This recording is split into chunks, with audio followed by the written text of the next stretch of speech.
Well, hello everybody, and welcome back to episode 115 of my Let's Play Torment Tides of Numenera, however you say that, not part of the name of the game. Okay, I'm IVATOPIA, and he wants us to help convince him to stop hurting the bloom. We said we're trying to do a compromise, so I'll go and have a look.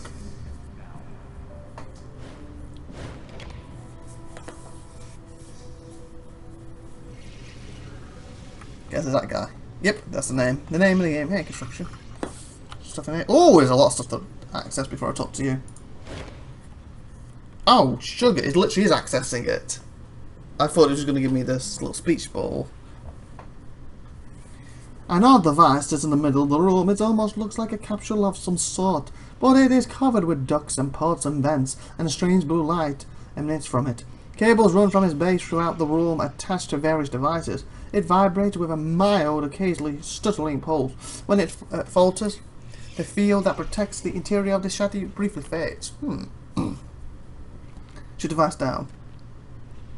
Oh. Let's examine it. What's it doing? Yeah, got it. The machine encapsulates a piece of bloom flesh, which is wired with various leads. It appears the core is the counter-stimulation device to drive the bloom back. Resonance and the frequency use the flesh of the great predator against itself, creating a kind of energy field that repels the bloom and keeps it from entering this chamber. Oh, okay. But a constant pressure from the bloom's hunger is driving the machine towards irreversible breakdown. You do not think you can repair it. So I can shut it down or destroy it. Maybe I should chat to him first. Let's say before we do something. This sounds important. It's going to be something that's going to certainly affect the bloom. And we're currently inside of it. What else is there? Inside the device is a sizable lump of bloom flesh. It lies upon a comfortable looking cushion and appears to be asleep. Okay. This is what I thought this was going to do. The top of the machine is covered in glass lenses of variable shapes. It appears to have some kind of monitoring device. Oh, this is a thing too. Papers lie scattered hazardly across the desk. Small, knowledgeable cubes gleam. Finger-sized implements cast processions of glowing glyphs and other media lie scattered throughout the mess. Examine the notes and recording device. As you reach out to examine the objects on the desk, the Valton barks, "Careful! Much time has been invested in this work. Now recall where I placed each bit of data. Replace where you found each item." Just lets me randomly come in and move stuff. You need to examine the contents of the desk. You shuffle through the Valton's notes on paper scribbled on dried bloom flesh. It's going to be flesh. Words, come on. Dedicated into talking data cubes. Dedicated. And recorded in more exotic storage devices. You realise the sheer volumes of information he has collected.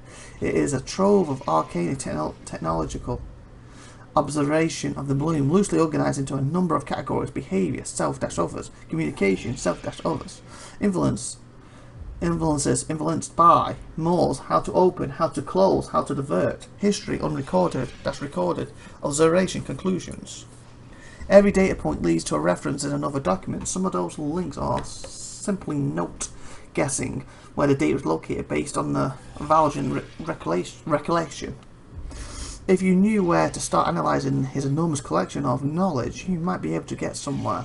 But the volume of information is simply staggering. A team of errant priests couldn't process this much data in a year. For a lone scholar, it would likely take 10 years or more. Bandit has stopped glancing over as you shuffle through his notes. Instead, he is staring at you, waiting and watching. It becomes difficult to concentrate under that steady gaze. Well, he's staring at that. So you put the notes down and step away from the table. Text and symbols flash across the screen, all meaningless to you. Construction is equipped with immutable monitoring devices.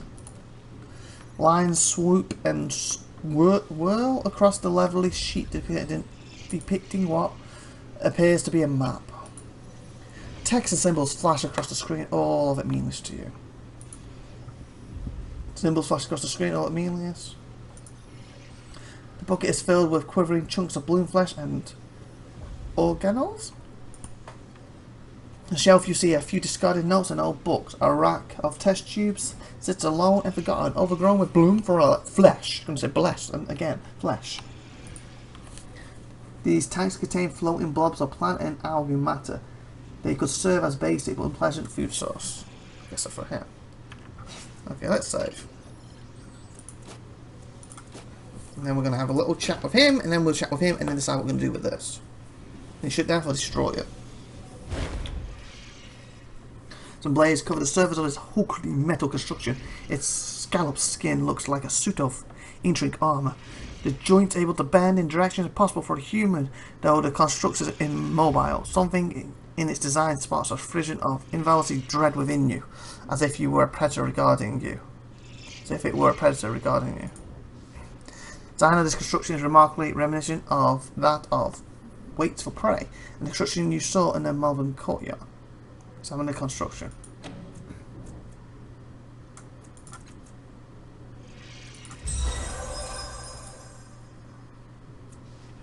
Construction doesn't seem to mind you prodding and poking. Indeed, it doesn't react at all. By the time you finish, you are reasonably certain that while it maintains basic locomotion and processing function, its mind has been utterly erased. Truly is an automation now, lacking any sort of free will. Wow, that's mean.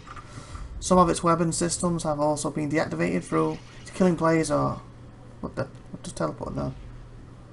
Its killing blades are as deadly as ever. Who are you? Who are you?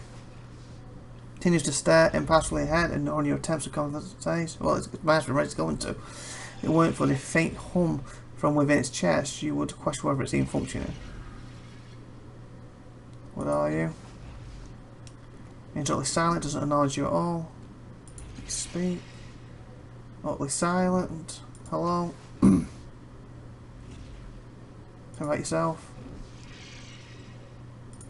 Okay, so the last thing to do in here is talk to him and then decide what to do with this.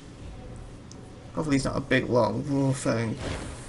Like, I don't want to get some action. I feel the last 5-6 episodes has been talking. And for that reason, it's one of the harder series to do when it has this much talking in it. Like, your throat's like, I like to be doing stuff, not just talking all the time. This Evangelion looks much like others of its kind. Violet, red skin, and yellow eyes, a tall crest atop its head. Well, it's more or less the reading and talking out loud part.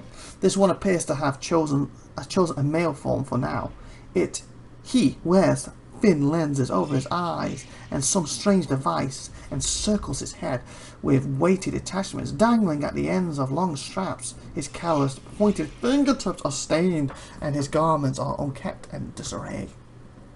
So it is a Valshan, okay. He looks impatiently at you as you interrupt his work, his eyes snapping between you and the door. His crest inflates with irritation. The interruptions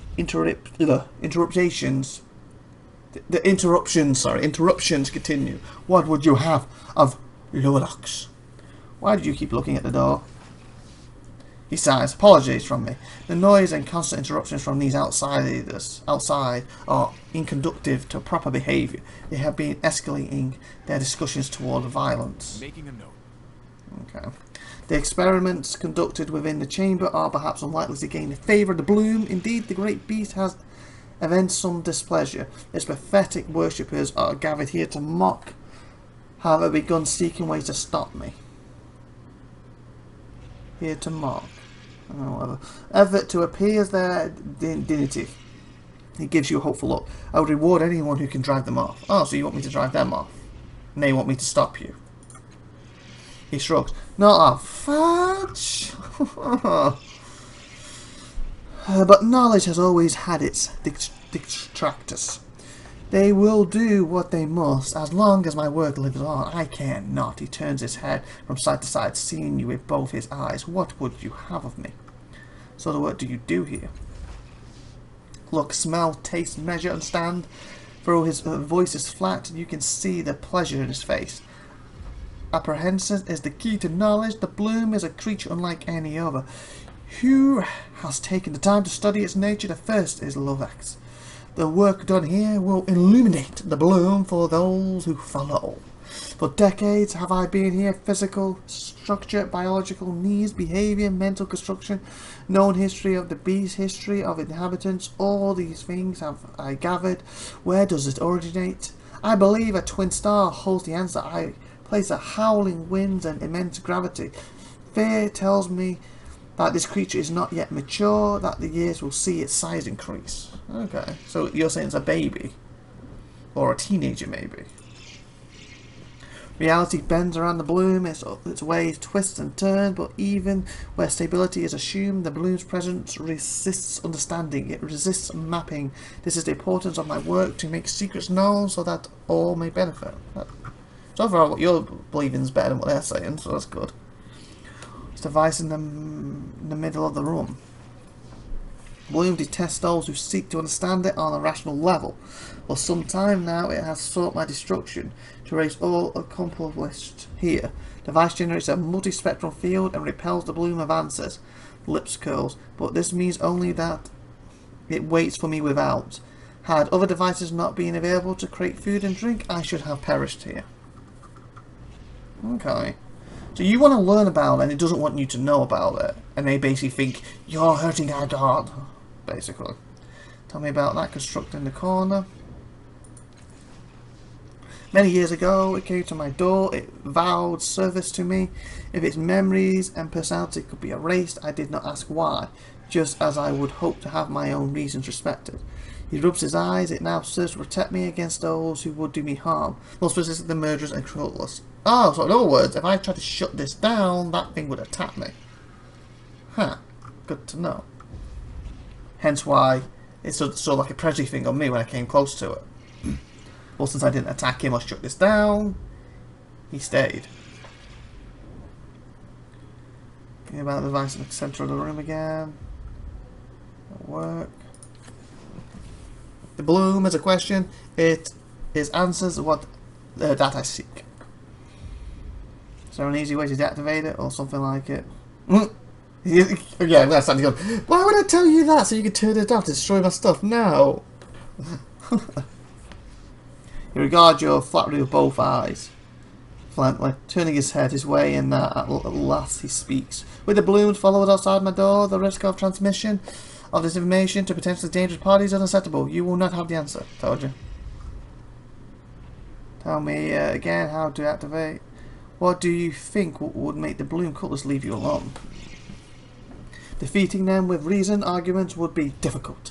Imagine appears to consider I present no danger to them, not like you. A threat of force might persuade them, but I believe they will tell the truth about enjoying the bloom's favour.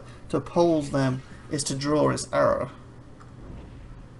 Do you have anything So what you're saying, if I go out there, like you move and I punch you in the face, the bloom's going to attack us.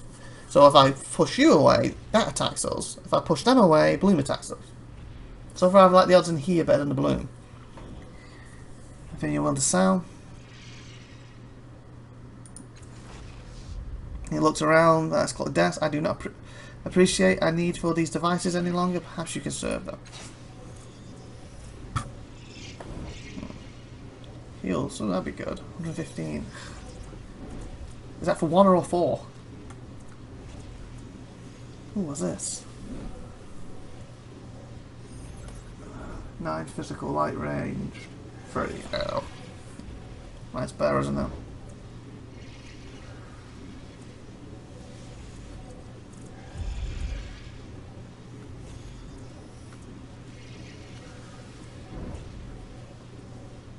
Ooh.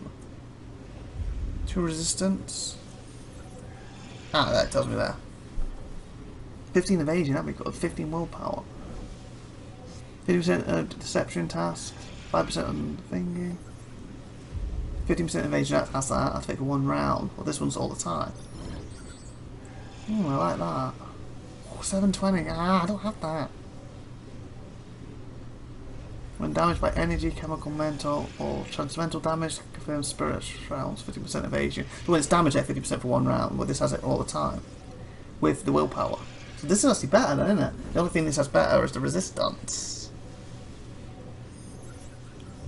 I want that. Sell my light armor. If Trouble is, if this is no good and I have to go back to it.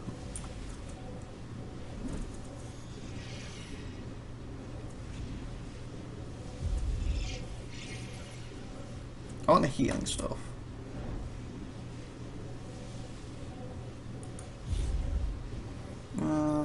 Signs.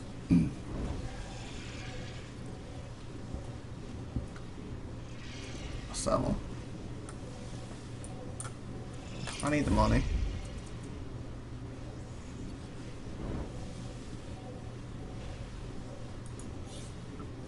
You've seen this ring fragment before. It's known as Arthur or Power Taken, and is one half of the artifact known as a Shadow Ring. Ooh. Recall that this artifact belonged to a cast-off, but if it escapes you, you remember only that the Changeling God himself sundered this ring at the height of the cold range, infused each half with multiple repellent energies. They have been separated for each and ever since. Changeling God went through immense trouble to separate these two rings. Possibly not. Okay, that sounds like that's something to keep. So with that being said, we'll end this episode, and we'll come back next time, and we'll try to see if we can afford to get this. I forgot what it is.